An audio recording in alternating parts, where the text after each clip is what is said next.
It's May Day, May 1st. This is a regular meeting of the town council. The open meeting law has been extended, allowing us to continue to hold meetings remotely without a quorum of the council physically present at a meeting location, while providing the public with adequate alternative access to the meeting.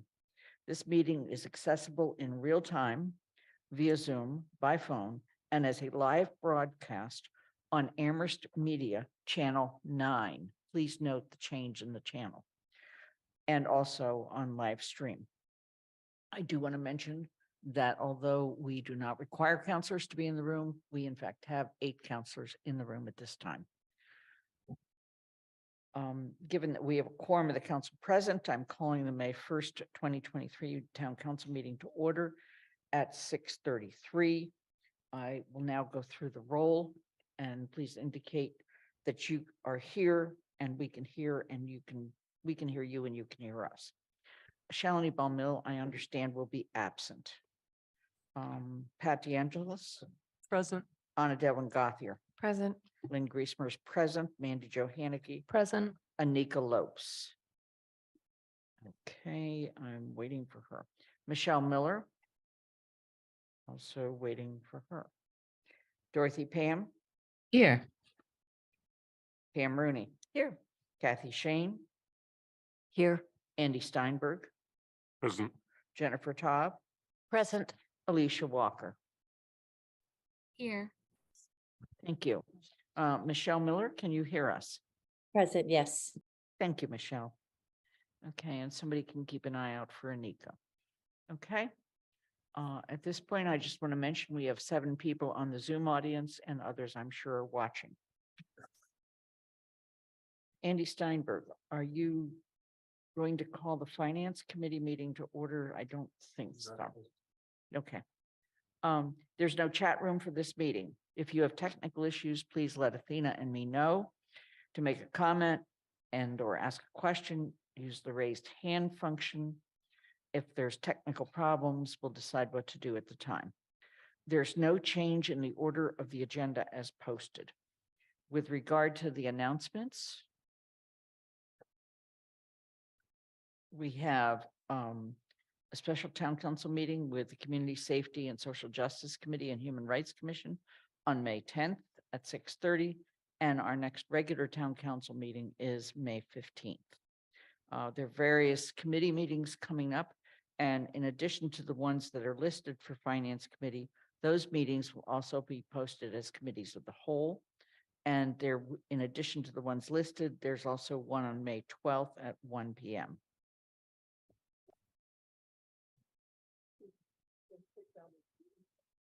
Okay, hold on. We're just going to take a break while we see if we can bring Pat DeAngelis back in.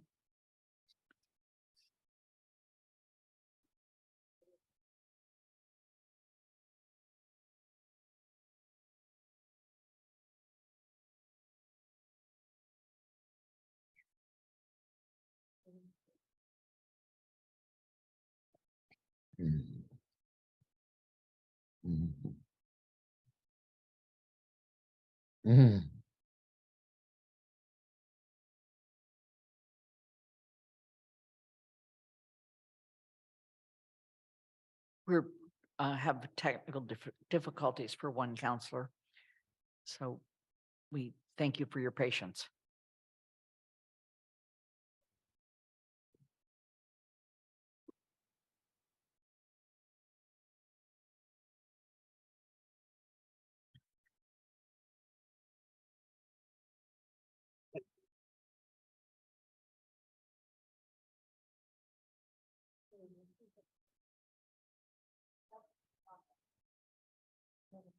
Okay.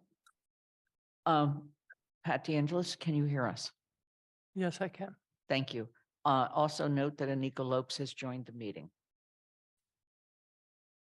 On Sunday, May 7th, we'll be doing the Asian American Pacific Islander celebration on the town common from 1 to 3.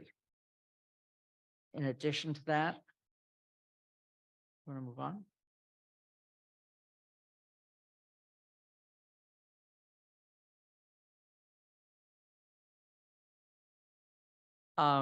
We encourage you to respond to the African Heritage Reparations Assembly survey. The survey is to close on Monday, the 8th.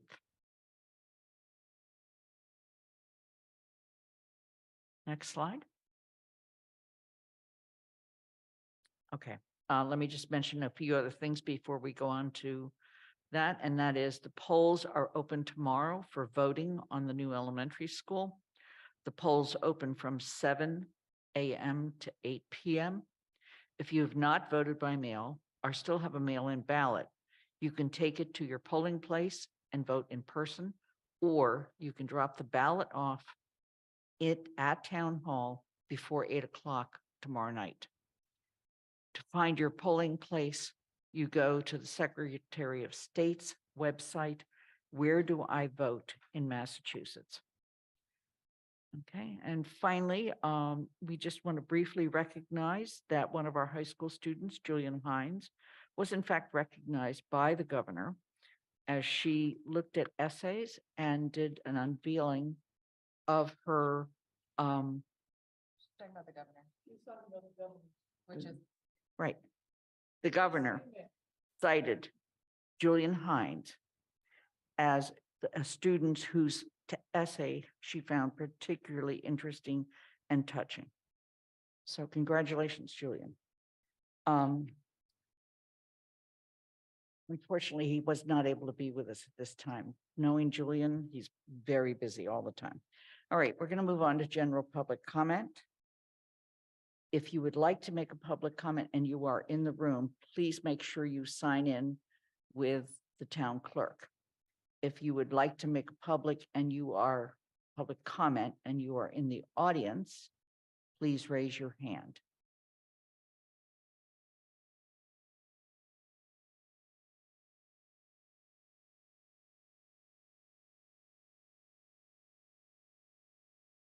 Okay.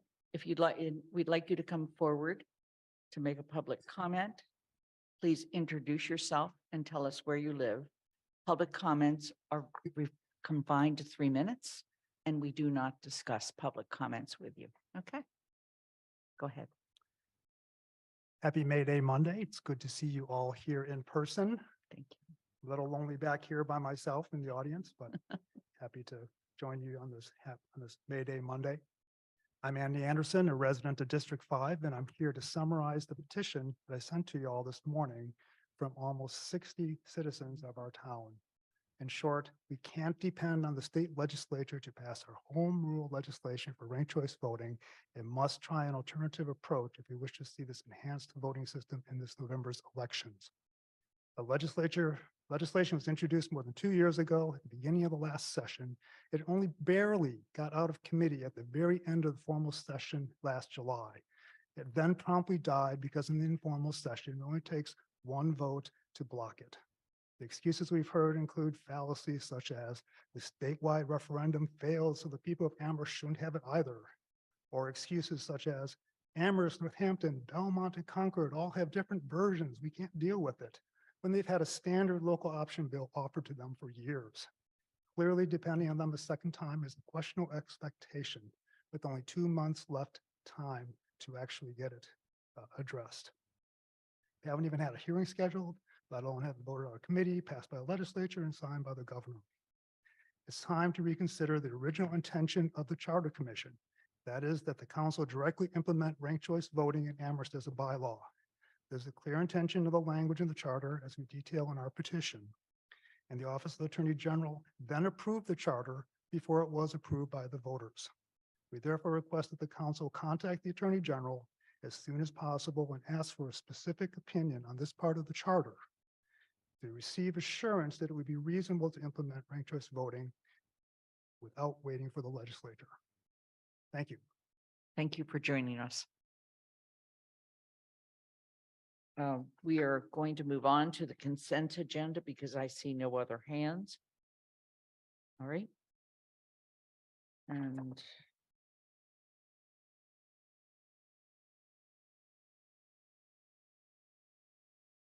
the following items were selected because they were considered to be routine and it was reasonable to expect they would pass with no controversy. to remove an item from the consent agenda for discussion later in the meeting. Ask that it be removed after I go through the list. The request to remove an item from the, I'm sorry. Okay. The request to remove an item from the consent agenda does not require a second. Before I go through the list, I just want to remind people that even though there are three items here where we're referring items to the Finance Committee, we will still have presentation on all of those items as we go through the agenda. This merely takes care of the vote for referral, which would have happened individually for each of them. So we want to move and move to move the following items in the printed motions thereunder and approve those items as a single unit. 8A, referral of FY 2024 budget to Finance Committee. 8B, referral of proposed water and sewer rates to Finance Committee.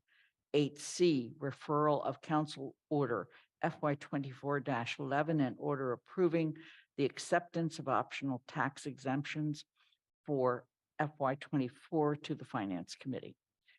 11A and B, approval of the following meeting minutes: April 24, 2023, a special town council meeting minutes, public forum on appropriations outside the budget, and April 24, 2023, special town council meeting minutes.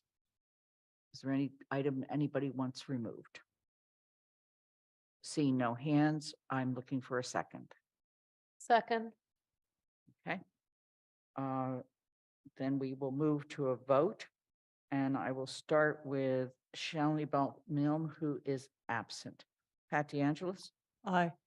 Anna Devlin Gothier, Aye. Lynn Griesmer is an aye, Mandy Johanicky, Aye. Anika Lopes, Aye. Michelle Miller, Aye.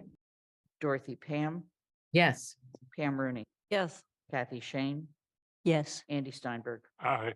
Jennifer Taub, Yes. Alicia Walker. Yes. It's unanimous with 12 in favor who are present and one counselor absent. We have no resolutions and proclamations, and we have several presentations, but they're all under action items. So without any further ado, I'm going to turn the meeting over to Town Manager Paul Bachman and Finance Director Sean Mangano for the presentation of the FY 24 budget. Thank you, Lynn. And I'm not sure if Sean or Athena are going to show the PowerPoint that we have. So tonight is our opportunity to present you with the FY 24 budget. I want to recognize that we are joined by our comptroller, Holly Drake, as well as Sean. Thank you for being here, Holly. So as we emerge from 3 years of this pandemic, we seek to stabilize the foundation of our operations and reinforce the values and goals that have been the hallmark of the town's fiscal management for years. Like everyone, our world was tossed upside down during this time. If you just think back, 3 years ago, we had actually had to pass a 1-month budget because there was so much uncertainty in what the pandemic was going to bring. Now, 3 years later, we're presenting you with a stable, balanced budget that is returning to normal and even addresses some of the most urgent priorities for the town. Tonight, I present to you the town manager's budget for FY 24. It is a balanced budget with expenditures not exceeding revenue projections. This is a no-nonsense, disciplined budget that accelerates the initiatives begun in prior years. It has few new programs to ensure that we stay within the town's, within the town's ability to pay. This means most departmental requests for expanded services and staffing have not been granted. The budget continues our efforts to address the capital needs of the town more aggressively, with a special emphasis on the significant need to fix roads and sidewalks. This is an important document. It serves as a policy statement for the town. It's also a financial plan, it's an operations guide, and it's a communications tool. The budget provides in-depth insights into how the town allocates the taxpayers' money, and we welcome your thoughts and the public's comments as you conduct your review. The budget incorporates increases for salaries, pensions, health insurance, utility costs, and similar items. The town's overall financial condition remains strong with a bond rating of AA+. We have a healthy stabilization account and adequate reserves. We continue to meet our obligations to meet our pension liabilities and OPEB, which is other post-employment benefits, which is health insurance. You can go to the next slide. So first, we start with thank yous because this is a project that goes on, takes months to develop, and that's the culmination is our presentation to you tonight. As I said, the town has weathered some unprecedented financial challenges over the past 3 years. Through it all, we remain on sound financial footing due to conservative budgeting and strong fiscal management. The FY24 presents new challenges as we face inflationary pressures that we had not seen in years, including increasing wages, rising healthcare costs, higher energy costs, and we continue to see supply chain issues. Although she is not in the room, this budget could not have been built without the contributions of Sonia Aldridge, our former comptroller. In fact, the budget is built on the strong foundation of fiscal integrity that has been a hallmark of the town's finances for decades. This budget adheres to those values of prudent planning, conservative estimating, meeting financial obligations first, and making decisions with an eye towards the future. A large portion of the work on this budget was done by our new comptroller, Holly Drake. Many of you know her. She's no stranger because she's been in the room as the assistant comptroller for years. She is our numbers person and is unafraid to challenge department heads on their budgets and spending. I can attest to that. It's not an easy job, but she does it with a straightforward approach that is appreciated by us all. And our finance director, what can I say? Sean Magano. Sean brings a clarity of purpose to his work for the town. He has transformed the council's goals into numbers so that we have the funds available to meet your priorities. You all know how great he is to work with. He brings a calm, steady demeanor and maintains an unflappable adherence to meeting the needs of the town. He is patient, understanding, listens well, and digests information quickly. I really treasure our working relationship.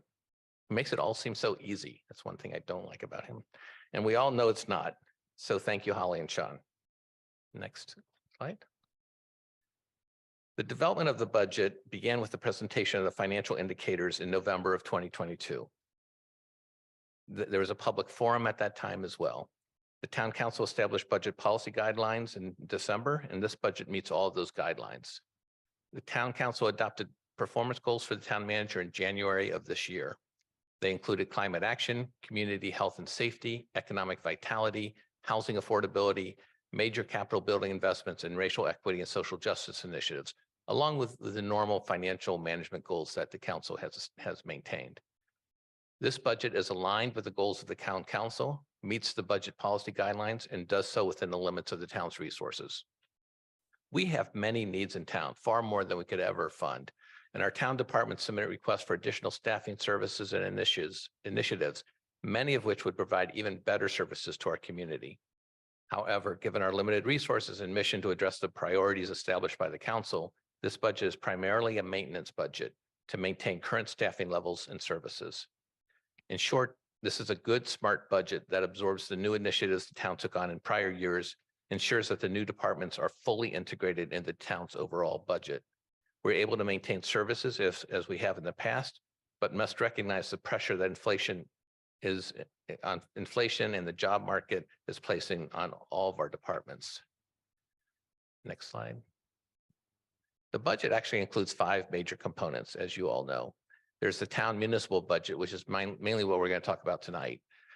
This also includes the elementary school budget, the library budget, the Amherst Pelham Regional School District budget, which you have voted to consider separately, and the capital improvement program.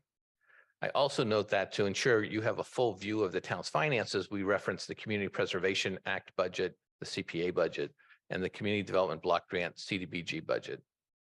Next slide. In the development of this budget, we adhered to basic budgeting best practices. Current revenues must be sufficient to support current expenditures. Budgets must be developed according to the town's financial policies and not be reliant on one-time expenditures. 5-year projections are reviewed and updated as needed. Debt is used for large capital items, not for operating budgets. Adequate reserves are maintained for unexpected costs or downturns in the economy or revenue streams. Sufficient funds are set aside to maintain existing equipment, buildings, and infrastructure. Back in November, during the financial indicators project, the financial presentation, I said that this was not going to be an easy year, that there were going to be important decisions to be made, that there were going to be compromises and there's going to be disappointment. I said that not everyone was going to get everything they wanted, and all of those things are true. This chart shows the allocation of the town's resources to the various entity, the 3%. Next slide. So the highlights of this budget are, it includes modest operating increases of 3% for each of the entities. I want to note that the school committee has voted a budget that is $84,000 higher than was requested. I'm informing you of this vote, but I am not proposing to increase the school department budget beyond what the other town entities have allocated. Now I'm going to turn it over to Sean, who will go through the sections of the budget by section. Thanks, Paul. So just finishing up this slide. So the proposed budget increases capital spending up to 10.5%. The town has long had a goal of getting to 10%. And with escalating costs in the construction industry and so on, we've strived to even do a little bit better than that to cover all the projects that are coming up, including the 4 building projects. As Paul already mentioned, the budget sets aside sufficient funds for our pension obligation and increases our OPEB contribution by $50,000. And it's an overall increase of 3.4% from the FY23 adopted budget. But just note that the baseline for that includes the supplemental budget that the council approved in the fall, where we added an extra 0.5% to FY23.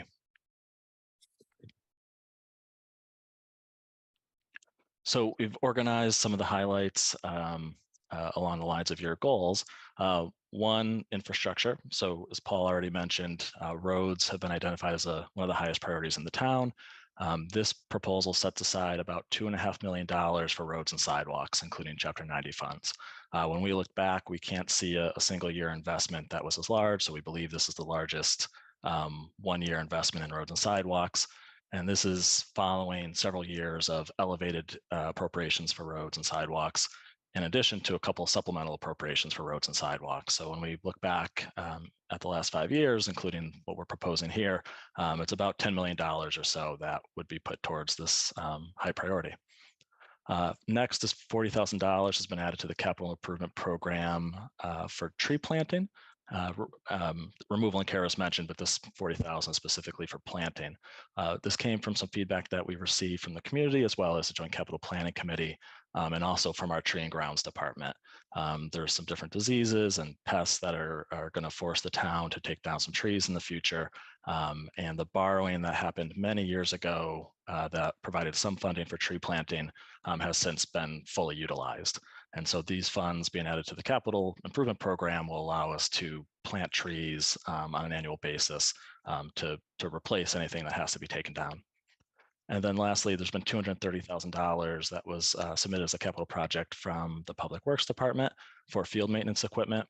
This is specifically in response to all the conversations that happened around our fields in the past year. And I want to note that this is specifically for natural grass fields. This equipment is not for turf.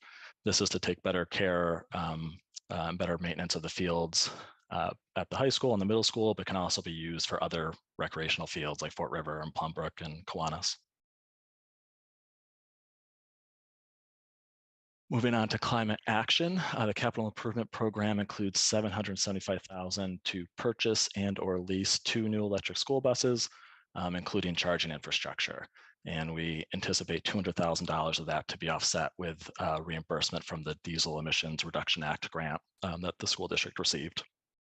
So the original capital improvement program included the purchase of the 1 new school bus with the grant. And through the JCPC process, or Capital Planning Committee process, there was originally an allocation for $150,000 to invest in our E-Line electric bus that we currently own. But through discussions with school transportation folks and so on, it was determined that it may be best to, instead of putting $150,000 into a 7 or 8 year old E-Line, we should look forward to maybe leasing a new electric school bus because we've had some other issues with the E-Line. So we've had conversations with one company in particular that does this, and we feel confident that we can work something out in relation to getting 2 new electric buses. Next is $225,000 to purchase 3 hybrid cruisers. The police department has really only purchased hybrids for the past several years. Pretty soon, I suspect more than half of their fleet will be hybrids, and it'll go on from there. And so this is the next step in their regular replacement schedule of getting 3 new cruisers. $200,000 for energy efficiency and sustainability improvements. This was the recurring capital funding that we set aside a few years ago. This is the next year of it. These funds are largely used at the discretion of our sustainability director, Stephanie Ciccarello. And it's used on projects that advance the town towards the goals in the climate action adaptation and resiliency plan. And Joint Capital Planning Committee reviewed a list for the last couple of years of what projects have been completed, and I'm sure there will be a list that the sustainability director can provide for what these funds will be used for. And 22,000 is a addition for the sustainability operating budget. So the sustainability director has never had a dedicated operating budget. And so these funds will establish that for the first time. And specifically, they'll be used to pay the town's Valley Bike Assessment. We pay about $7,000, $8,000 a year, and that increases every time we add a new bike station. There's never been a budget for that, so we've always had to scramble to find funds in different places. And then this will also establish funding for memberships and professional development for the sustainability director.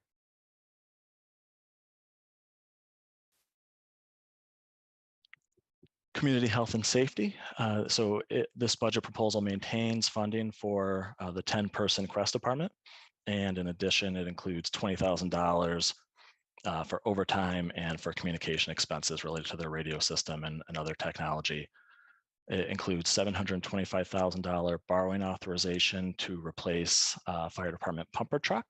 There was a bubble of expensive equipment that was purchased by the fire and EMS department in the late 90s and early 2000s, and all of that is sort of coming due now. We've replaced one pumper truck, we replaced the ladder truck. If this proposal is approved, I believe there's one more truck that will come up in the next 5 years, and then we should be past that bubble. This proposal includes the purchase of a new fire department ambulance, but you'll hear more later that we are seeking non-tax revenues to purchase that ambulance, something that will come back to the council in the near future. It includes $8,000 to, It includes $8,000 to establish the second lead dispatch position in our dispatch center, communications center.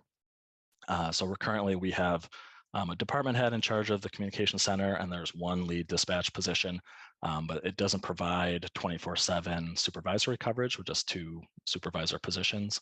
Obviously, the dispatch center is a 24/7 operation. And so this has been a request from the dispatch center for many years.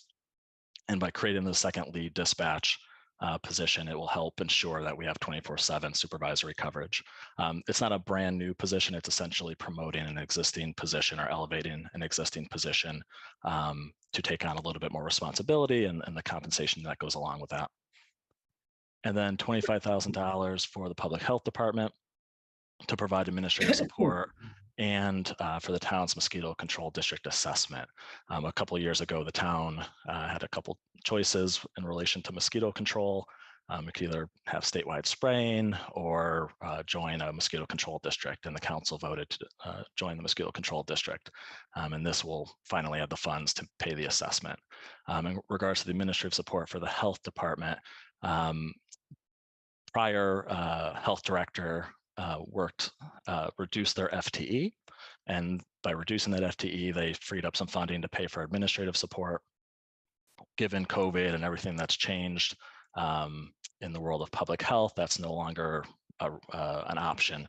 And so these funds will be added to the health, or being proposed to be added to the health department, so that we can have a full-time health director, but also have the administrative support that the department relies upon. Racial equity and social justice. The budget proposal maintains funding for the 2-person diversity, equity, and inclusion office and adds $6,000 to their operating budget to increase funding for training and community engagement.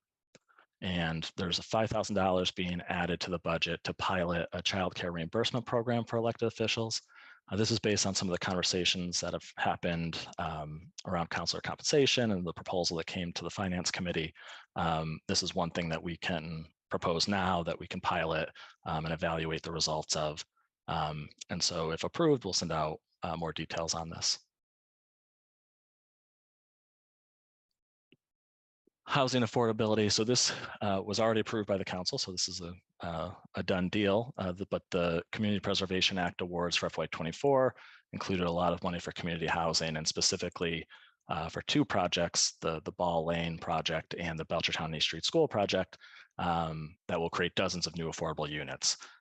Again, the budget, the way we can fund projects in town come from lots of different funding sources, and that was a significant contribution from the CPA funding that the town has at its disposal.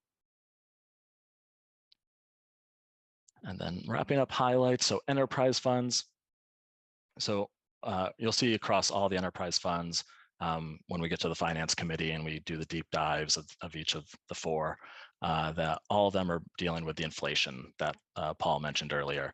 Wage increases, we had an 8% increase in our health insurance premiums, which impact the enterprise funds just like it impacts our general fund budget. Utilities are going up, specifically electricity is a major cost in enterprise funds, particularly water and sewer. Fuel-related expenses, there's a lot of that in our sewer fund and our transportation fund. And then there's some new capital and debt that is being taken on in the enterprise funds that we'll go into more detail about. There is one debt authorization request in the enterprise funds, and that's specifically to replace pump station number 4. And there is a somewhat unique large capital request in the solid waste fund to replace the scale at the transfer station that's been in need of replacement for a while, for a few months. Paul, do you want me to keep on going? Yeah, you're going great. Do Okay. it. FY24 capital improvement program. So we've touched on a lot of things that are already in the capital improvement program, but quickly, again, it increases the allocation to 10.5% of the levy. It incorporates a plan for the 4 building projects and addresses deferred maintenance of existing infrastructure. There's the historic investment in roads and sidewalks that we've already discussed, and we continue to evaluate projects through a lens of impact on climate change. Again, most recently, we've incorporated into any replacement of a heating system in any of our buildings that it be not reliant on fossil fuels. And we're going through that process right now with the police station. The pie chart on the right just shows you how the capital improvement program is divvied up between different departments. The largest being Public Works Highway, and that, again, that's the road and sidewalk contribution. Fire is next, and it's a little bit larger this year because of the pumper truck proposal. And then you have schools and facilities, which have some regular ongoing capital needs that are the next largest slices. So Paul talked a little bit about this already. The town is still in a solid financial position. Our reserves a little bit lower because we've appropriated the $5 million for the school project, but still in a good position. We have our AA+ bond rating, which our goal is to maintain or improve. This budget proposal maintains core services with the 3% increase to operating budgets and the 10.5% dedicated to capital. And we continue to take a forward-thinking approach. You'll hear a little bit more about ARPA funds when we get into the actual budget document, but we've allocated ARPA funds to support various town council initiatives and goals, and we'll be coming back with a plan for how to use the remaining ARPA funds in the near future. And we've provided 5-year operating budget projections and capital. Our capital improvement program has a 5-year projection as well. So I'm just going to quickly go through the 5-year outlook. This has been a high priority in the past to make sure that the town is on a fiscally sustainable path.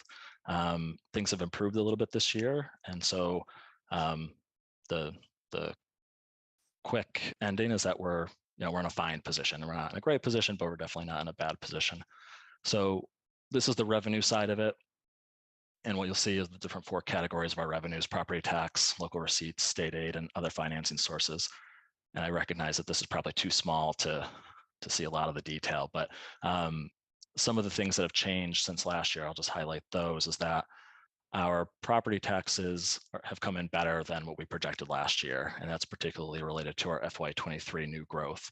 One thing you'll see in our budget document is, how much the town has generated in new growth over the last 10 years and how important that is to the health of our budgets.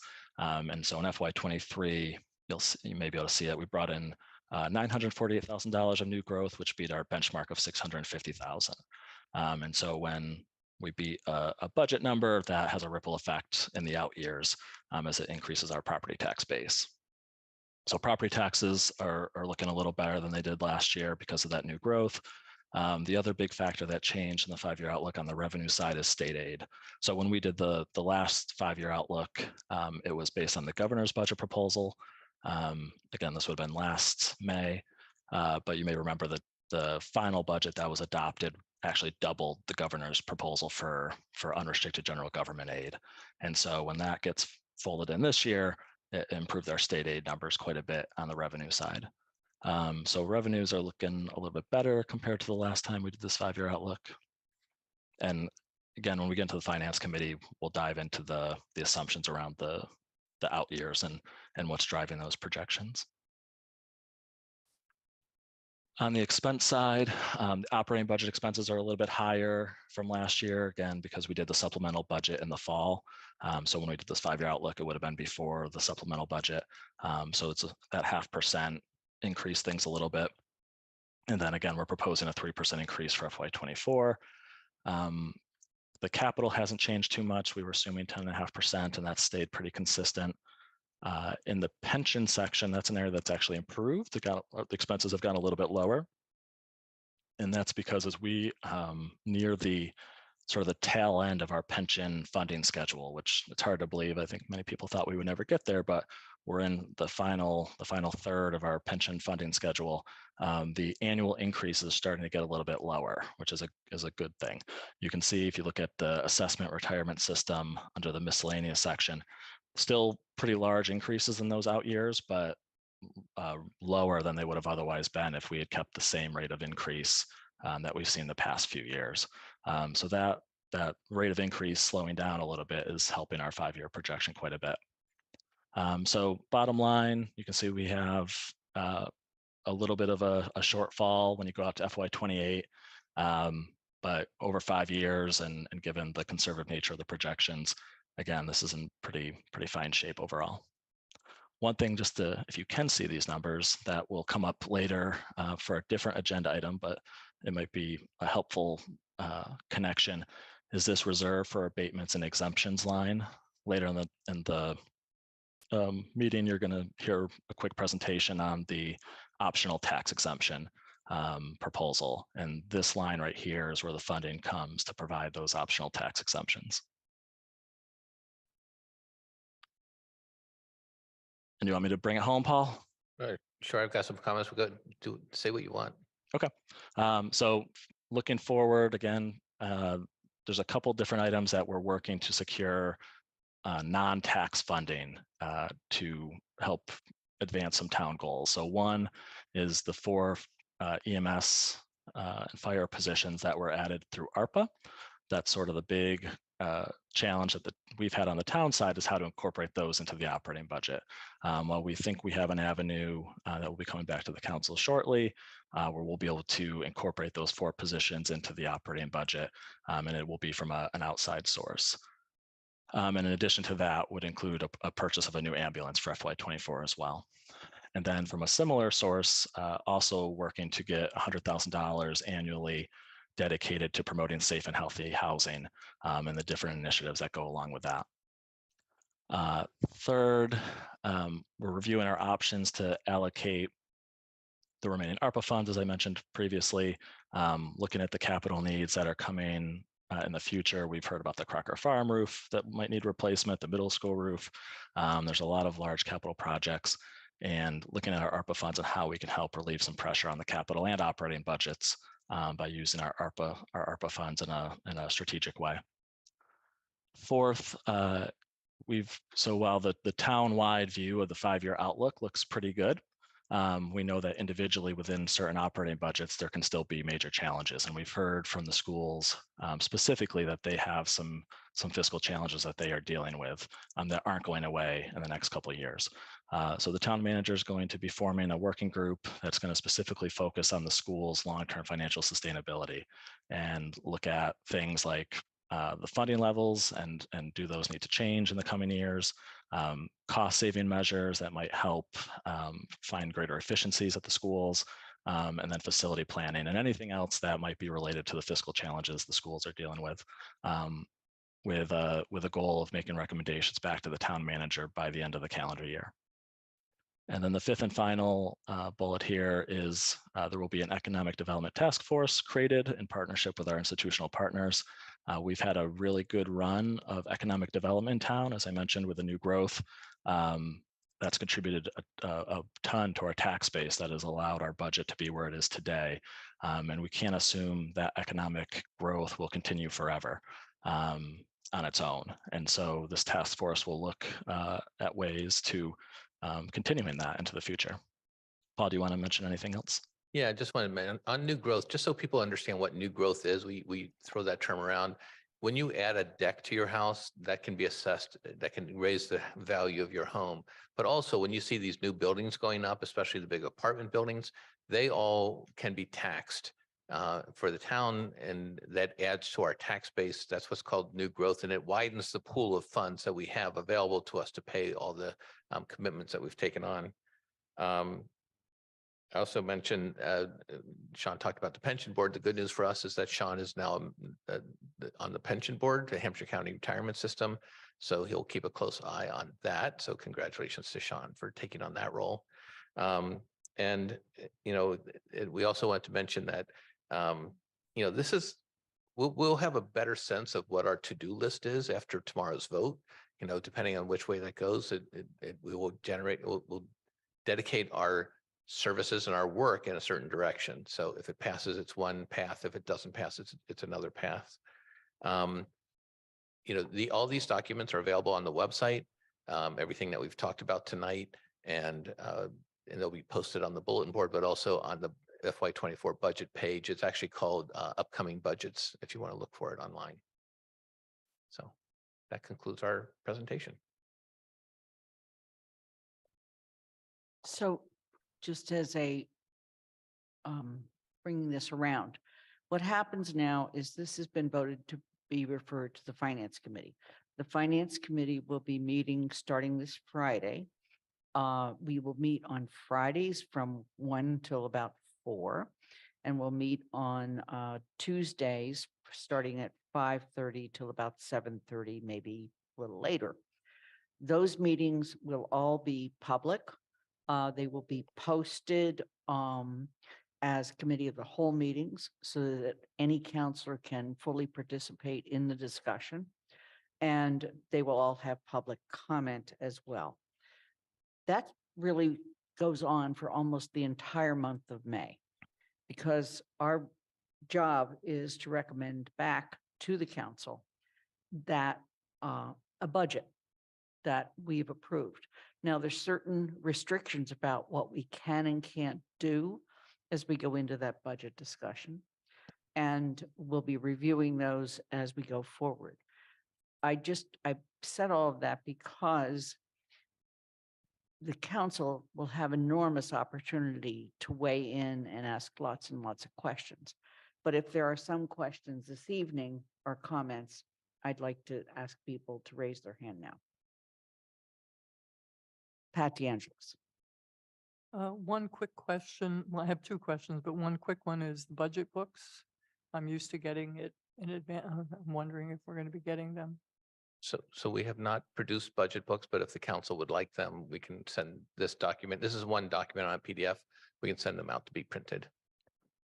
Let me know and I'll put you on the list. I'll put you on the list, but if anybody else. The other thing is, could you say a little bit more about the Economic Development Task Force that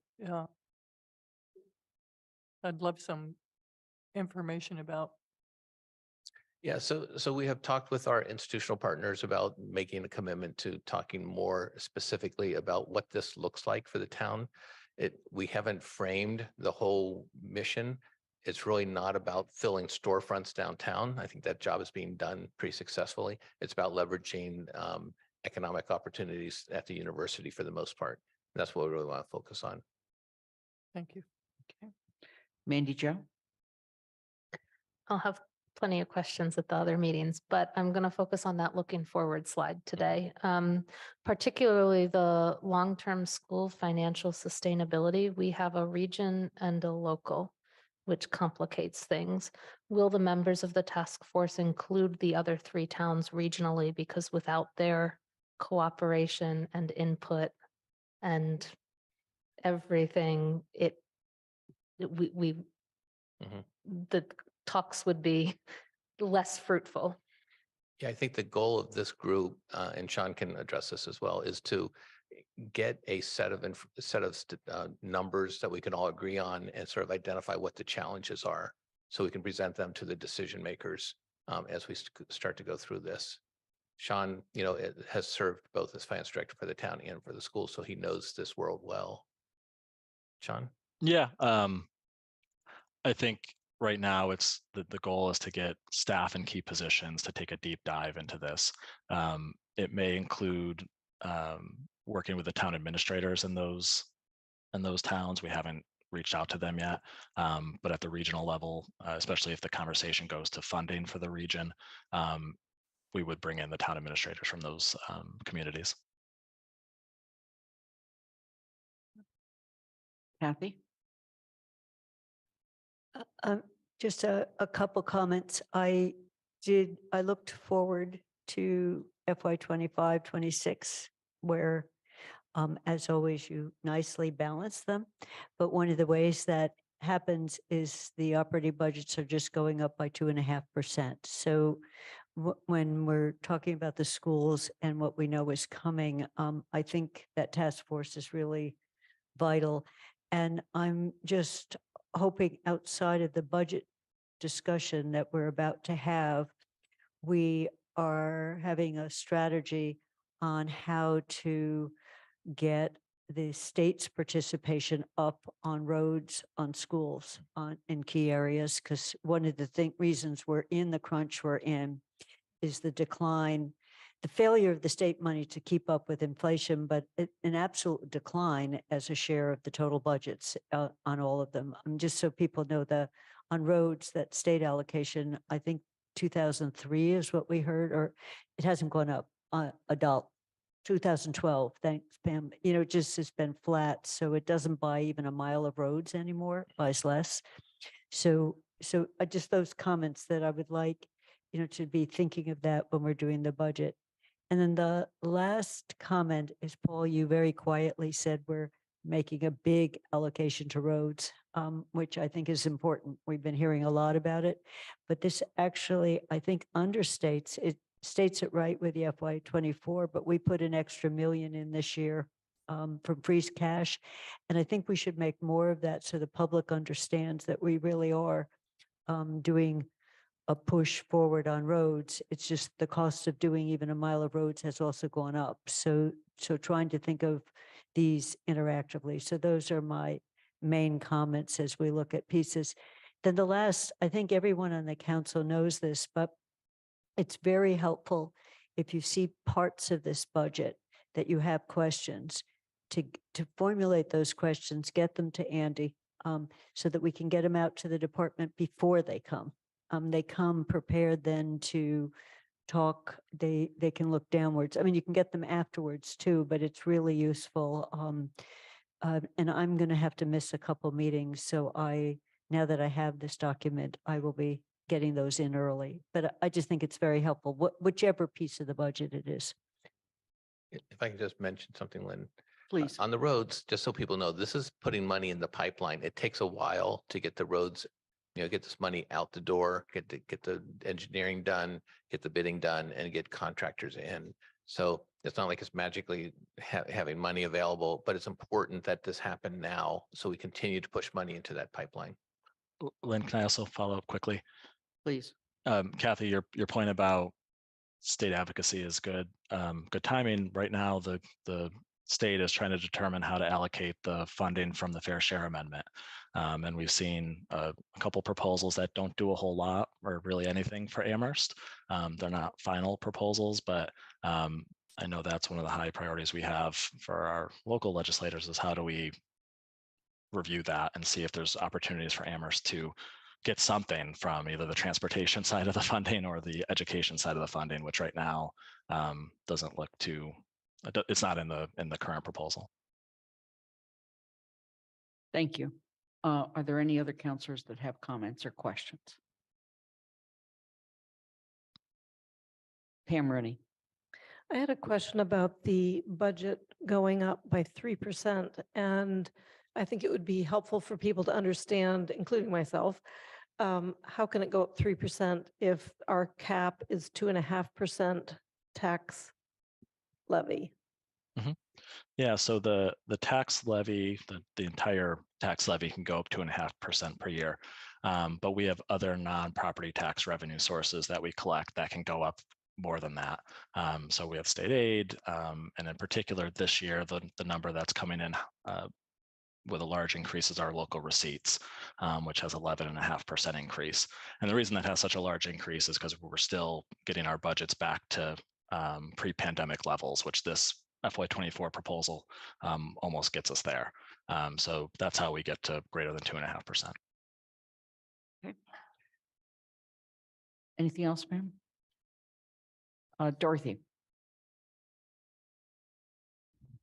This is about the $40,000 for trees.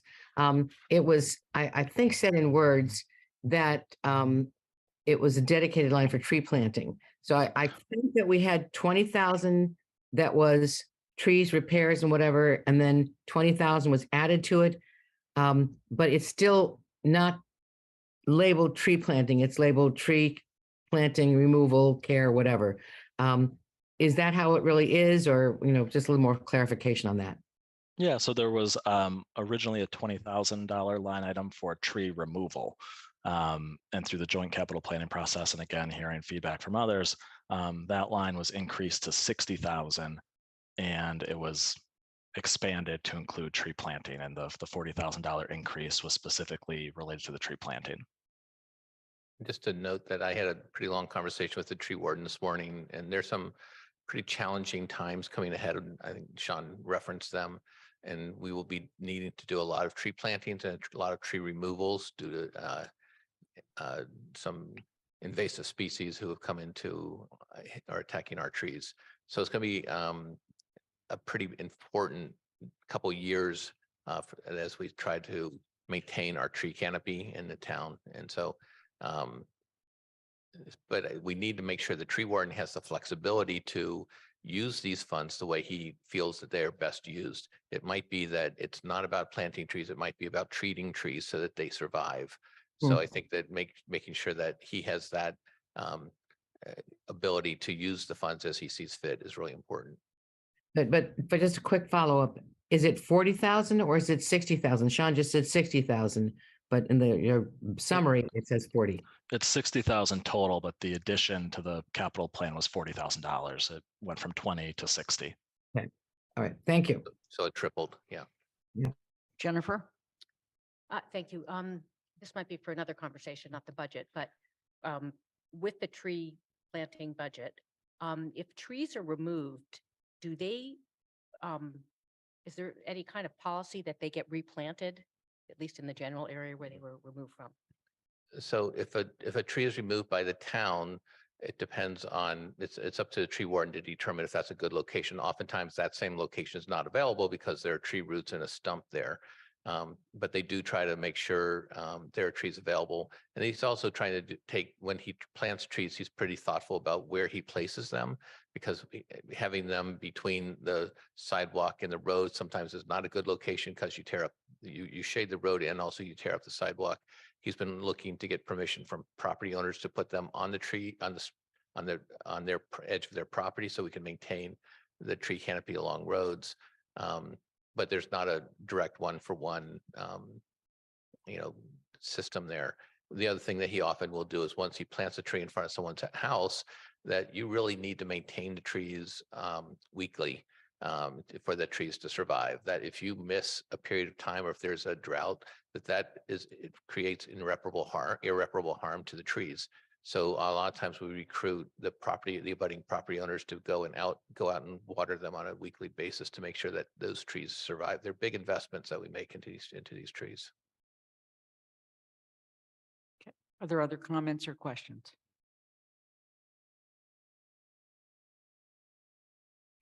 Let me just say, I know getting to this point is not easy. I know you bring forward a message that probably makes some happy and disappoints others. And we want to thank you, Paul and Sean and Holly, for powering through that. Having done a budget review myself, they're not easy to work with sometimes, Ken. No, they're tough. They want to know what your rationale is. So with that, we will move on to the next item. And the Finance Committee takes this up on Friday at 1 o'clock. The next item is the proposed water and sewer rates. And again, we have already voted to refer these to the Finance Committee. And from everything we can tell, because there is a required notice period for public comment, this will come back to the council for a vote probably on June 3rd. Okay.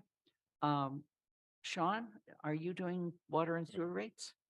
Yep. Paul, do you want to say anything first or just dive right No. in? Okay. No. All right. So the council is the Water and Sewer Commission as well. It's a dual hat you all wear, which means you have to approve water and sewer rates each year. So tonight, we're going to share our proposed rates for FY24, talk about some of the reasons why they're increasing and look at some other communities and what their rates are. And then this topic will be taken up by the Finance Committee on Friday, again, where there'll be a deeper dive into the enterprise funds and some of the costs that are more detail about the costs that are rising and driving the rates. So the proposed rates for FY24, the water rate is proposed to go from $4.75 to $5 per 100 cubic feet, which is a 25-cent increase or roughly 5%. In terms of dollars, it's an average increase of $23 per year or about $2 per month. The sewer rate is proposed to go from $5.20 to $5.50 per 100 cubic feet, which is an increase of 30 cents from FY23 or about a 6% increase. And this translates to about $28 per year or $2.35 per month. The chart on the right shows our rate history. The solid part of that line is our rate history. And then the dotted portion of the line is sort of the trajectory of our rates when we project it out 5 years. So you can see and this is all based on consumption of 1,100,000 cubic feet per year. And consumption is a key factor that I'm going to talk a little bit more about in a second. So you'll see the rates are increasing, they're rising both due to operating costs increases, regular increases, related to labor and health insurance, some of the inflationary factors that we discussed. They're also rising because some of the infrastructure projects that have been approved and the rates needing to scale up in order to cover the debt payments for those projects. The most notable being the Centennial Project and the Gravity Belt and the Sewer Fund. So what I'm going to show you real quick is there's 2 slides here that are essentially identical, except for the second one shows the rate trajectory if we had 1.1 million 100 cubic feet of consumption. 1.1 is where we were, say, 6 or 7 years ago, pre-pandemic, and 1 million is what we're basing our budget on going forward. So we're being more conservative in our projection of consumption going forward. But given all the new development that we've talked about, some of the projects at UMass, I just want to make sure the council's aware of the impact of consumption, that there's potentially upside if that consumption or if that development drives consumption up. So this is what it looks like again with 1 million for consumption, and it tops out in FY28, both rates being around $6, a little bit north of $6 per 100 cubic feet. And if I go to the next one, it's about 50 cents lower. So if we were to increase our consumption by about 10%, the rate that we would need in order to support the cost of these enterprise funds would be in the mid fives, and would be again roughly 10% lower than the prior projection. So all that is just to show that consumption is really critical for the enterprise funds. They have largely fixed costs that can't scale up or down very easily. A lot of, especially at the water fund, it's based on the number of treatment facilities that we have. And so again, just consumption is a major factor in addition to the expenses. So I touched on these quickly already, but the main causes for the proposed rate increases, wages and benefits. Both water and sewer enterprise funds have cited a number of staff that work for them. And so health insurance, pension costs, things like that, all of that they're paid out of the enterprise fund. So when those go up, the enterprise fund pays for the increase. We've had inflation related to electricity costs, which the water and sewer fund are between the two of them I think are over half of our town-wide electricity needs. They are major consumers of electricity. And in the sewer fund specifically, one of the largest costs is for sludge removal, which I'll let Guilford go into what that is, but it's very dependent on fuel costs. And when fuel costs rise, our cost for sludge removal rises as well. And so this is a cost that we've seen jump significantly in the past year or two. Flat water consumption levels, again, coming out of the pandemic. So we've had this sort of slow, steady decline of water consumption pre-pandemic that we attributed to just more efficient water fixtures and people being more mindful of using water. Then we had the pandemic where there was a very steep drop off. And now we've seen it come back up, but it hasn't come back up to pre-pandemic levels. And so again, we're being conservative because we don't know where the new normal level of consumption is going to be. We don't have enough history, and we're not seeing it rise rapidly like we were hoping. And then the fourth bullet here is we are starting to see some debt payments come online for the Northampton Road project. I'm sure all of you have had to navigate that traffic. That project is nearing completion, and when that part of that project was replacing the water mains underneath the road. And so when that project wraps up, so will the water main replacement piece of it, and the annual costs for that project will start. The good news is the project came in quite a bit under budget, under the initial estimates for that debt authorization, so that's good news.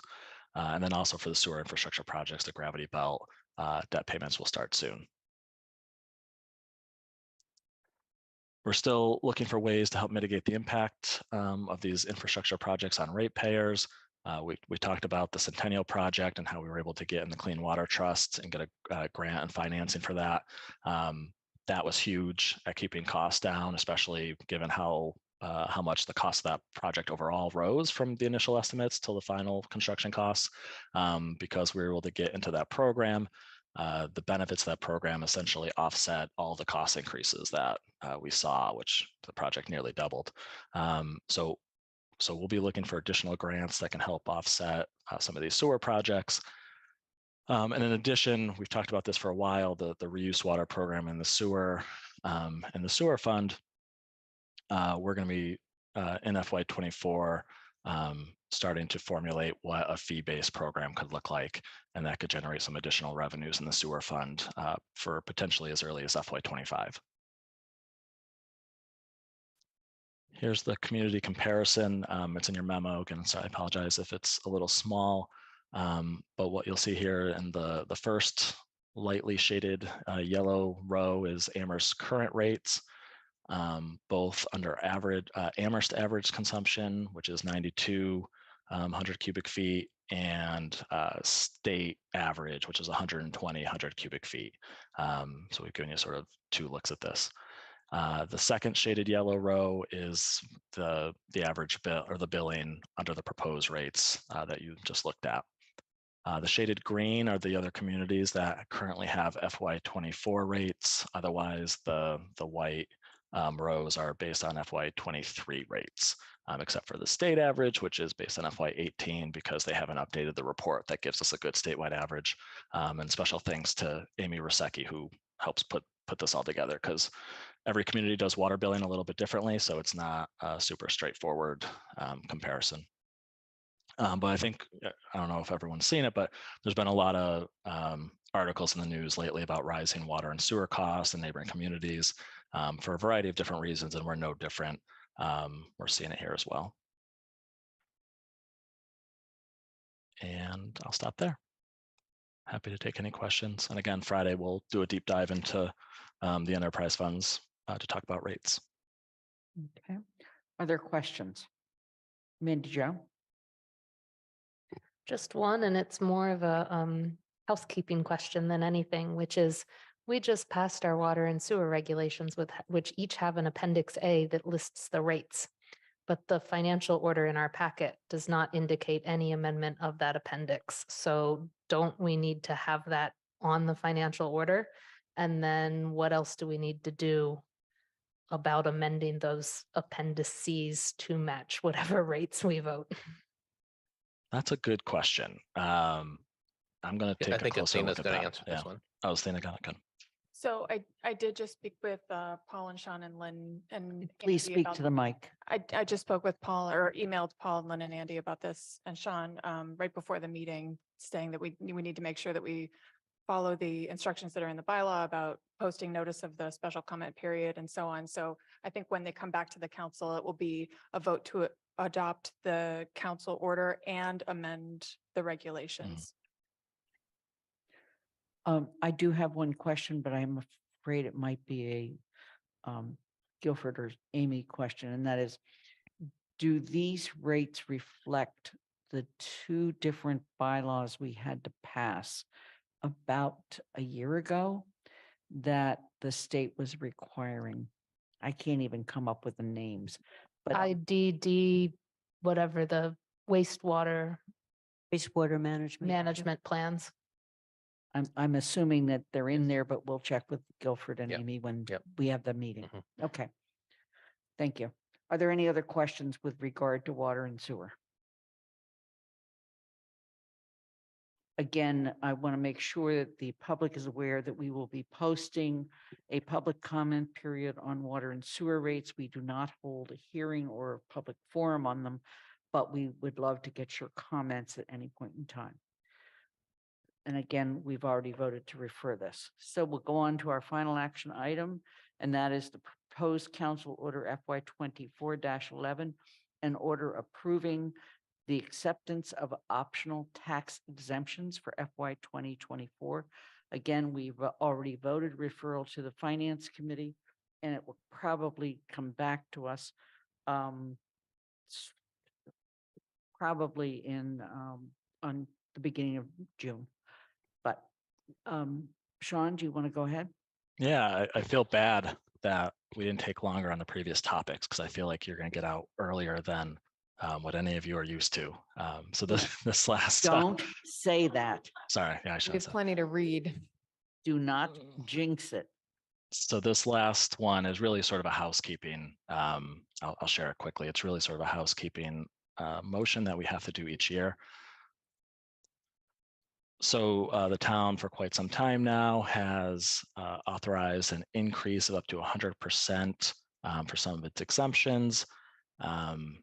And you'll see the table below. This comes from the assessor, who will be at the Finance Committee meeting when this is discussed to speak to it more.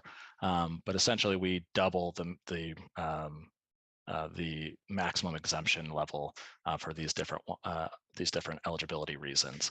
And so the chart here you'll see is the FY 23 levels of exemptions that were taken. There's the amount for the base, and then there's the amount related to the optional component, and then a total. And there is some state reimbursement, but it's relatively small relative to the total. And so this exemption amount that you see here, it comes out of that line I mentioned when we were looking at the 5-year projections, the allowance for abatements and exemptions. That money that we set aside there each year is what covers this. So this is the exemption side of it, but it also covers abatements, which is we don't know what that's going to be during the year. So yeah, so this has to be voted each year in order to continue extending this additional tax relief to eligible residents. And so we bring it to you now to make sure it's voted before the end of the fiscal year. We'll go to questions. I'm going to start with one, and that is, do we go to the maximum allowed by the state for each of these? Yeah, so the assessor will get into that more, but my understanding is yes, we offer the maximum Okay. that we are allowed to offer. Thank you. Other questions from the council?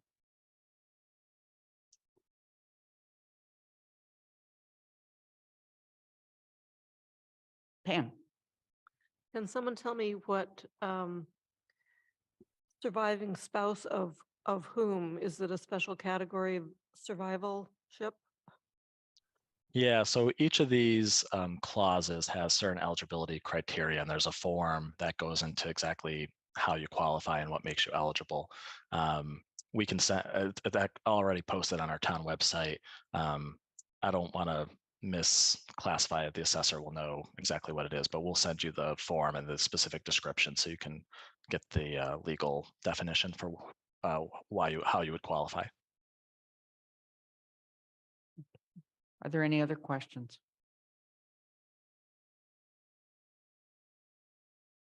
Okay, again, this has been referred in our consent, and so we are going to move on to appointments. There are none.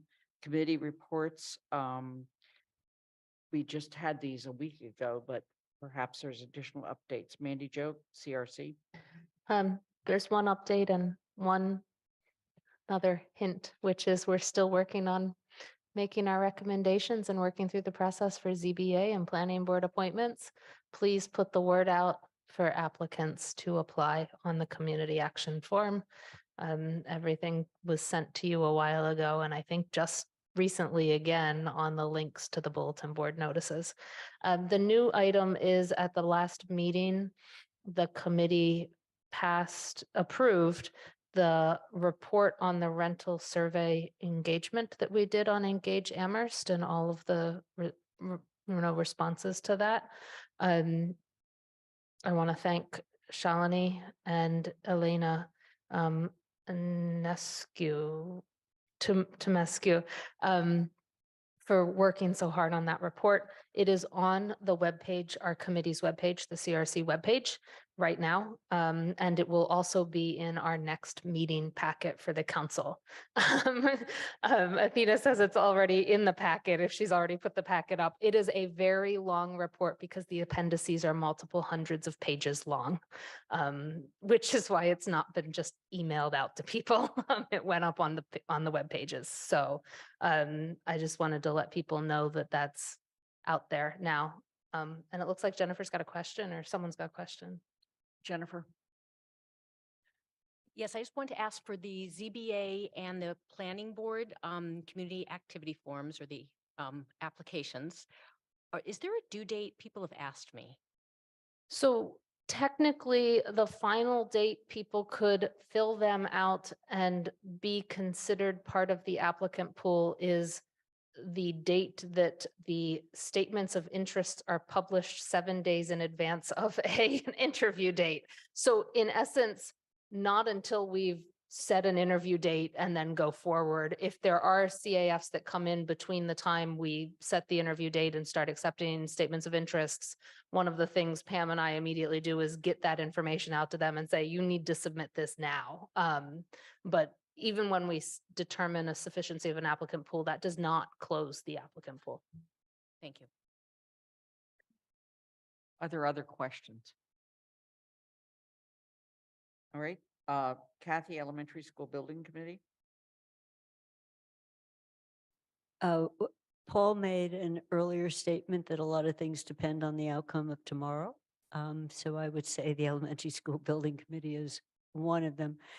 If the vote is positive on May 10th, we will be starting to meet every week for multiple weeks, and we've divided the detailed design development details into two key committees, building and site, but there are specific agendas for each, and I will share them as soon. We don't have times yet for them, but people are welcome to come. They will be public meetings, but this is starting to get into the site plan is general. So let's say exactly where everything is. at some point, not right away, we'll get into what play equipment and their budgets for these and what's the color scheme inside the school. But the designers have set that up as, it's a pretty intense schedule because it's a site and a building meeting every week for several weeks. And then we have a sustainability as the third committee that will meet less often, but it'll probably start to meet once a month. And there is one of those scheduled. And I will send them out to everyone as soon as I have times. Thank you. Question, Pat? I don't have a question. I just want to thank Kathy for the work that she's been doing on this committee. I think the whole town is grateful to her. Thank you. And agree. Any other comments at this time or questions regarding the elementary school building committee? Finance committee, Andy? So Finance Committee has got a lot of work ahead of it, thanks to all that we were presented today. And it is our annual assignment because the charter provides that once it's referred to the committee, we have 30 days to report back to the council. So we have to adopt a very aggressive schedule. There was a comment made, I believe, by Kathy earlier that members of the committee are going to be working on developing questions, and that are going to be presented to the department representatives, department heads in advance, and inviting all counselors to submit questions. It's always advantageous to get the questions in advance, which is done through Sean, and it enables the department head and Sean to do the research necessary if there are research requirements, and to be prepared to answer the questions. So the way that we're proceeding is that committee members have indicated that they would volunteer to take on one department and ask people to state their preferences. And tomorrow morning, I'm going to send out the compilation of what that entails, because we're going to be starting our regular meetings on Friday. And I'm going to tell you a little bit about the schedule quickly, but in any event, the plan would be that the assigned person will take responsibility for looking very carefully through that section of the budget book to present questions. But if you have questions, you can also send them to me and to Sean, and we'll make sure that they get into the right bucket. So encourage you to do that. As far as the schedule is concerned, on Friday, 5th, we have our first meeting, which is at 1 p.m. And it is going to be to have overarching questions about the budget, to talk about the capital improvement program, the water sewer rates, and the optional tax exemptions. Then just going through the schedule, next Tuesday at 5:30 p.m. We're going to be looking at an overview of the budget, and more specifically, as well as schools and library. On the 12th at 1 o'clock, public safety and community services. On the 16th at 5:30 is going to be BPW and the enterprise funds. And then on the 19th is general government and conservation development and inspections. And after that, we will be getting onto the process of trying to summarize where we're at, develop a final recommendation vote, and to develop the report that we're going to be issuing about the whole budget process. there are two other things to be aware of. It's partly just to make sure that you're aware that the charter requires that the Finance Committee hold a public hearing, and it is scheduled on the budget, and that's a very important part of it. The date we have scheduled, and I think that Lynn can speak to that too, is the 15th of May.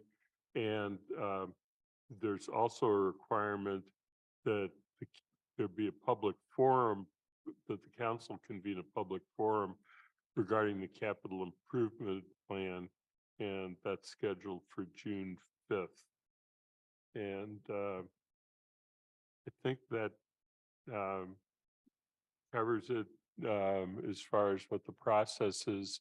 And if you have any questions, don't hesitate to contact me. And we look forward to the process that we've used by having combined council meeting. What I have always done and will continue to do as long as I'm chair is to make sure that after the initial presentation by the appropriate department head, that I will recognize from all counselors and all members of the Finance Committee, including our resident members. When hands go up, I will call on everybody in the order that hands go, that I see hands go up, so that everybody has an equal chance to participate in asking additional questions that come up after we get the initial presentation. So I look forward to this process and having a robust participation by all. So thank you, Lynn. Thank you. GOL, Pat. We've only met once since my last memo, but we have continued work on the obstruction of public ways bylaw, formerly known as snow and ice removal. We're working on the flag policy and the public dialogue issues that have come up. Thank you.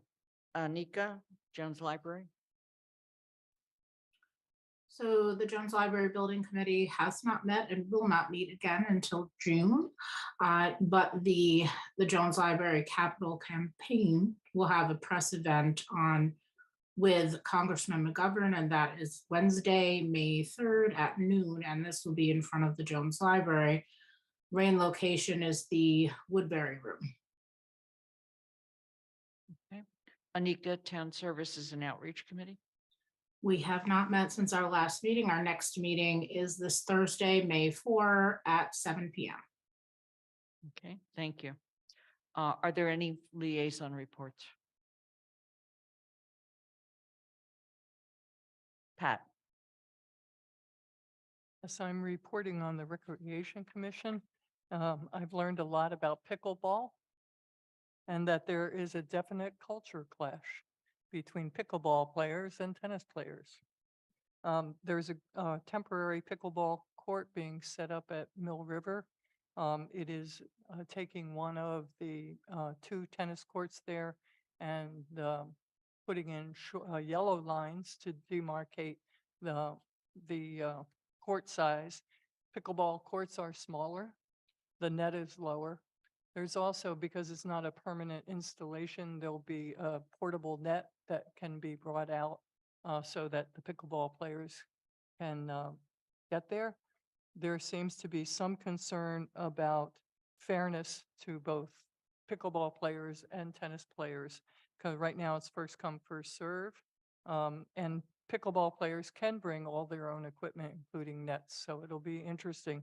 It's a temporary situation for who knows how long, because they're looking to create a permanent, at least one permanent site, maybe more. They're looking at the Mill River area. They're looking at Groff Park. The open space near the North Amherst Library, the cow pasture, I'm not sure exactly. I have an idea where that is. And the Kiwanis land on Stanley Street, which seems to have DPW's more support for that area. It was really interesting to watch the committee meeting. I can't be there because it meets during council times, but it was interesting to watch the tape, and I don't know why anybody would play pickleball, but Be careful, Pat. Dorothy? I'm really asking you to clarify something. On Wednesday, the 10th of May at 6:30, I have in my calendar that we have a CSSJC and an HRC meeting with the town council. I think it's a public hearing. I'm just wondering if, because it's at an unusual time, 6:30 on Wednesday. I'm wondering if you could clarify that. Okay. It is not a public hearing. It is a meeting of the three bodies. All of them will post their meeting, and the council, like we always do, can either be in the room or on Zoom. And the other committees need to decide how they want to meet, and they'll let me know. The other committees may decide to continue to meet afterwards. But their agendas have to be set by their co-chairs. The purpose of the meeting is to follow up on the November 14th motion of the council, where we asked the town manager to provide a report on 6 or 7 items, okay?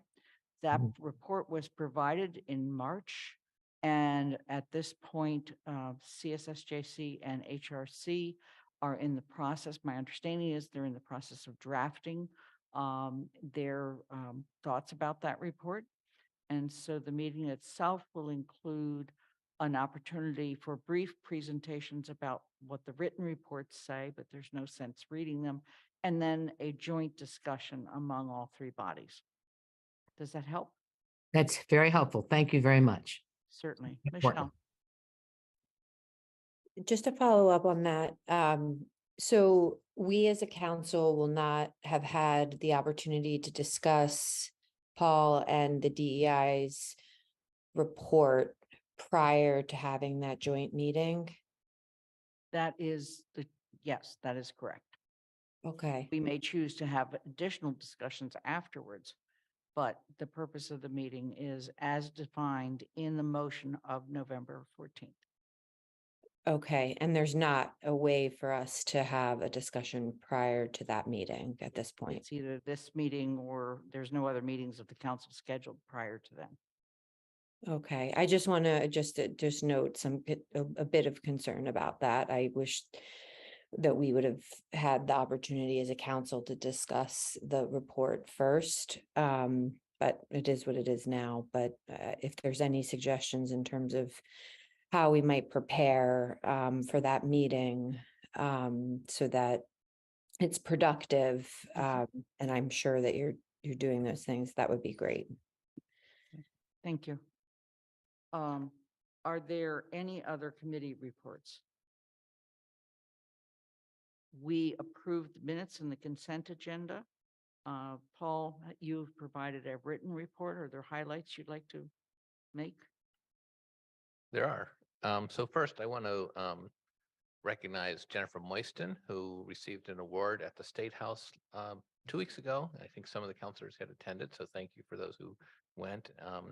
She was named the 2023 nominee from the 3rd Hampshire District as a Black Excellence on the Hill honoree, and she was nominated by Rep Dom, and so she was very pleased and very proud of receiving this, and so she's been achieving so much lately. So just it adds to her portfolio of achievements, which she continues to work on her degree as well. So a lot of folks have been going through a lot working on their degree. So it's a lot when you're working and you're a parent and you're trying to do a full load of classes. So congrats for our folks who are doing that. The other things is Friday, May 12th, there will be a Cup of Joe with Paul with our finance folks. And this is a good opportunity for people who may not want to comment in a public meeting to talk about the budget, any questions, nuanced or otherwise. We'll try to answer them or get information for them. It's pretty informal. We do it at the Banks Community Center. We bring coffee, you bring your questions and comments, and it's usually a fair number of people who've been showing up. So, but it's not structured in any way other than to listen and respond to folks. We're also looking for people to serve on our various boards and committees.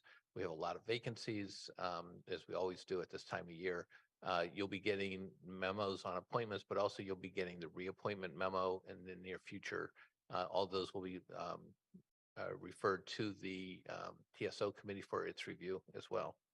On May 11th is the end of the pandemic state of emergency. And so everything will go back to our pre-pandemic era.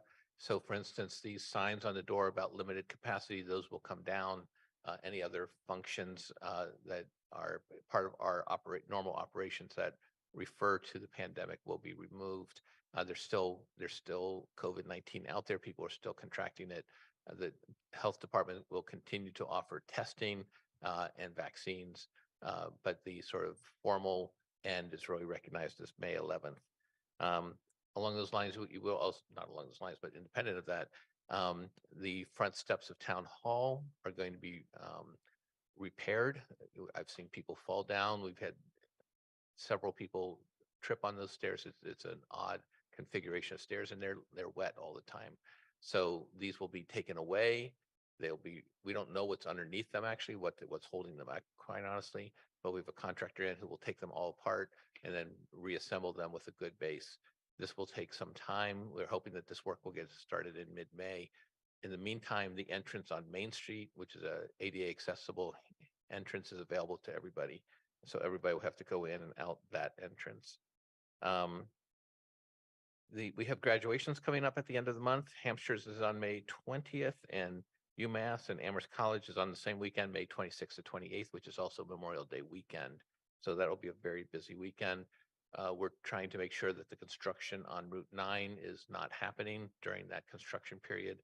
And they're hoping to have sort of a coat down so that it's an easily drivable.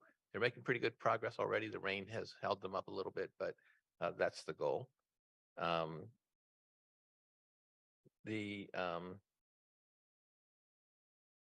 see. Oh, we had terrific, we talked about this, sustainability festival. Credit to Stephanie Ciccarello for pulling that off. That was a really good Saturday. I've talked to Luke. We'll have more information about the tree situation in town. There's some significant information that we're trying to put into a comprehensible form so that you and the public understand what's facing the tree warden in the coming couple of years. And we're continuing to work on Kellogg Avenue for paving the sidewalks and the road. Pomeroy and West Pomeroy, or portions of Pomeroy, are going to be starting. That bid has been awarded, and so that work will be going. And there's another group that's, if it's not out in bid already, it's a list of about 10 or 12 streets that will be on the next group that goes out. And election is tomorrow. So if you haven't voted, as the president said, you still have time to vote tomorrow. Okay. Oh, and just a comment, I really like the first come, first serve comment that in terms of the pickleball. That was a good response. No pun intended. Are there questions of the town manager? Mandy Jo? Can you give us an update on the strategic partnership agreement discussions? Yeah. So we hope to have something for you in the next couple of weeks with the strategic partnership with the university. Pam? Yeah, I'd love a status on residential oversight board. Where is that? And then the second is there any chance to get a written assessment of the Boltwood Garage expansion capacity? Mhm. It's been talked about for a long time, but I think it should be done by now. Yeah. So last one for the engineer has studied the Boltwood Garage. I've heard that there's a draft that came into the planning department to review. I have not seen a final draft, and when it comes out, it'll be provided to everybody. But I think the engineer has done the work. They've done the calculations.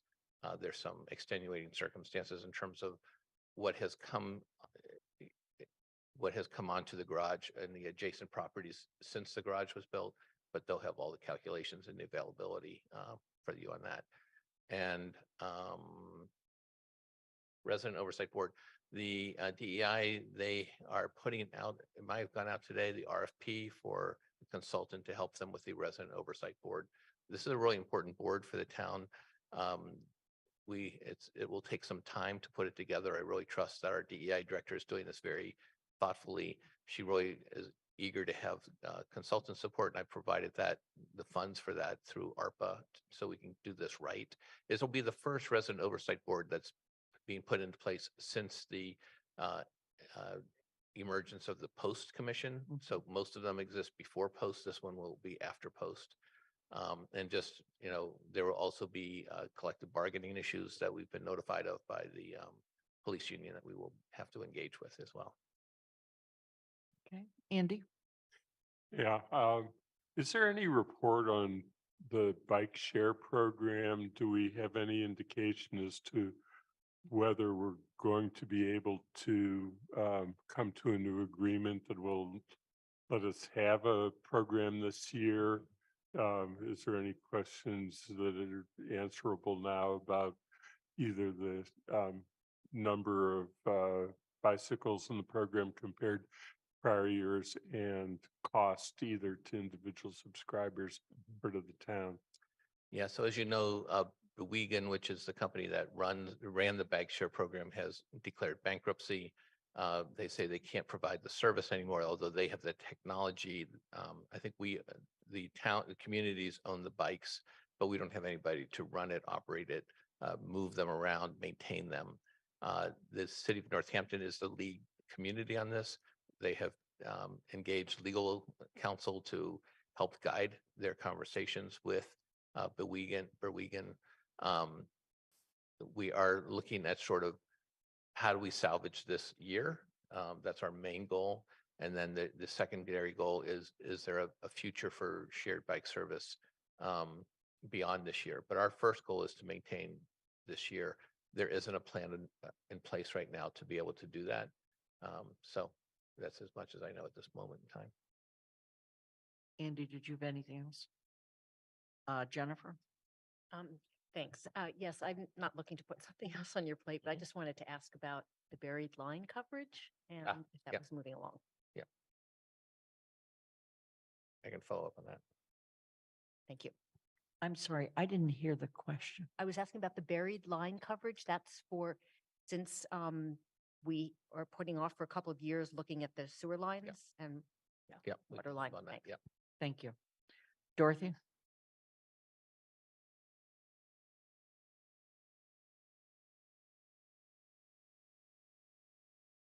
You're muted, Dorothy. Yeah, something comes on my screen when I try to go to the mute and blocks me. Just wanted to know if there was any update on the community choice electricity aggregation in terms of that application into the DPU. How's that come? So about 4 weeks ago, I think I provided a pretty detailed summary of that. I would need to check with the sustainability director to see where there's been any progress since that time. I have not heard of any additional progress than that written report back then. Okay. I can check on that for you. Thank you very much. Are there any other questions of the town council, town manager? Okay. We're moving on to town council comments. My apologies for posting my report as late as I did. And I please make sure that if you have follow-up questions after tonight, you also get in touch with me on that. Are there any questions at this time?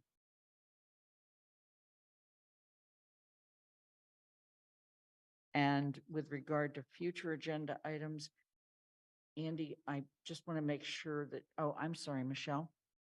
No, this is for future agenda items, so Okay. please. Andy, I just want to make sure that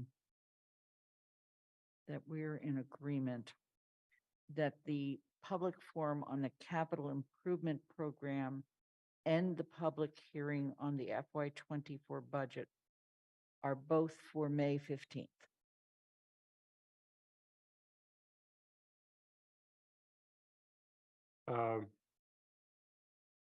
They were separately listed in for the different dates that I gave. in the consolidated planning document, but that's always subject to change. Okay. So that if you're proposing a change to the public forum, you can let me know, as we had experienced it the last time we had this combination. The public forum by the charter is a responsibility for capital. That's that's Right. council, and budget hearings are hearings of the finance committee. I will get that straightened out. Thank you. Are there now, there were also a hand up, Michelle, future agenda items?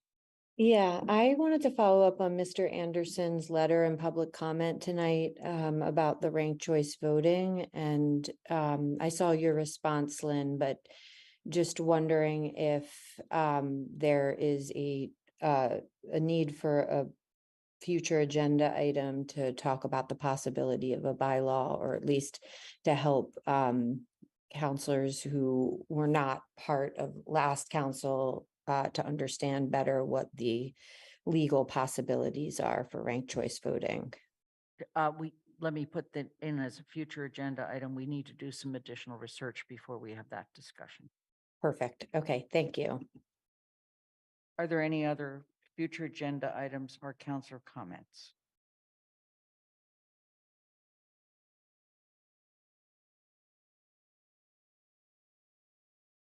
Seeing none, and the fact that there's no other within 48 hours or an executive session, we're going to beat last week's record.